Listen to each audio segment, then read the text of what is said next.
if there is a God, he would not institute something that's a failure, like the Institute of Marriage. He would not say get married because the Institute of Marriage is a failure. AlMaghrib Institute presents Q&A with Kamal al-Mekki. I don't want to share too many stories, and then it's all. Suppose I got the story from the AlMaghrib world, and then somebody watched like that's my story, but like shout out to whoever's story this is.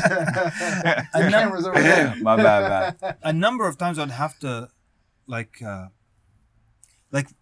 again, to not be divorced, live in that horrible marriage, live in that abusive relationship just so you're not divorced. And then what I tell people is like, the person who told you that, they just threw these words at you and then got in their car and went home, finished up their movie on Netflix, made some hot cocoa, and then you have to go deal with this nonsense at home. Like, why do you accept advice from people who just throw this at you? Who then aren't they invested. Yeah, they're not invested. They go back to their life, and you have to live in misery because they threw words at you.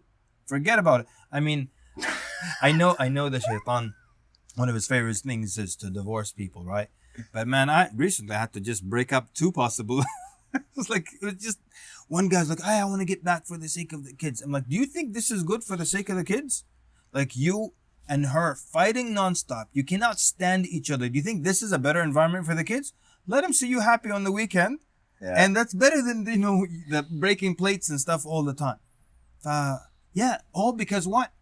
Anything but divorce. Divorce sometimes is a blessing, man. Khalas. And then sometimes that first marriage, I know someone, he got married and divorced. And then he married the second time, she was divorced also. Mm-hmm. And he said, both of us, this is not always the case, but he said, that first marriage was practice for me. Yeah. I made all the mistakes and I heard for years why they were so wrong and why I was so bad. He said, when I got married, I'm not going to make those mistakes. She had her experiences with the ex, whatever she did to drive him off and whatever. And they both learned. He said, we had a great marriage. So how about looking at it as that's the training period, okay? Someone gave me a line a couple of days ago. Huh. He said to me, if you get married that young, it's called a starter wife. Oh my goodness. Starter wife, huh? Like, where do you guys come up with these terms? I mean, it's, in the way I see it, like, and it should not be stigmatized.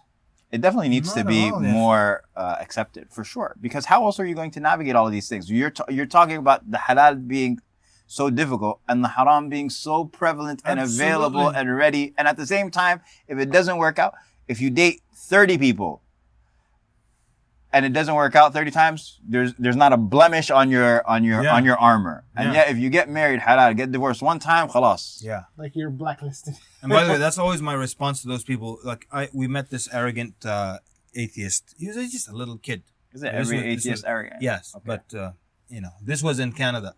And he was saying, I don't believe in God. One of his reasons, and he's just 19. Like I don't know what he thinks he knows, with all due respect.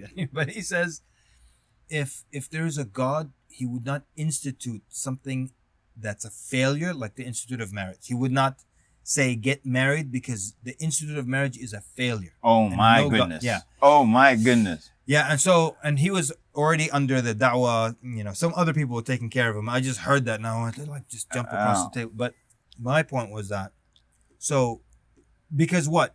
He was saying 50% of marriages end up in divorce. And I'm saying, these people, do they think about what they say? Are you aware of the breakup rate for people who date? You just, right?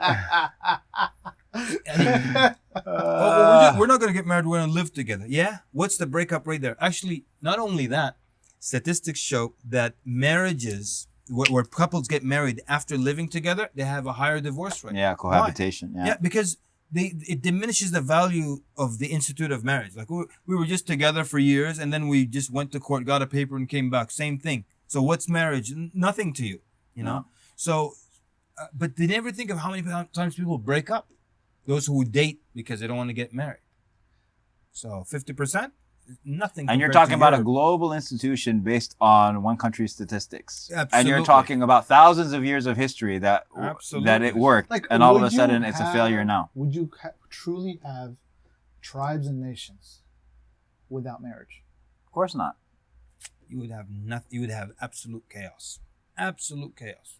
Like I said, just like that simple example. Anarchy. of cities where there are a high percentage of illegitimate children or children without fathers, the crime rate is higher. Like just simple example. Besides, like I said, an hour. I mean, one might argue that's not causation, that's correlation, maybe. How much correlation do I have to give you before you say, hey, maybe there's something not that great here? And you can always make an argument. Because somebody might say that it's more or less that the policies and systems are placed such that happens. Because it's racially motivated. Well, they can say what they want. At the end of the day, there's no defense for zina. There's no defense. It's not defending zina, but yeah. For no, that unit known as the family is something very precious, and to defend it, Islam came. That's why, like, stoning is very severe. Yeah. Right. And it's just one of the consequences of when you're married and that happens.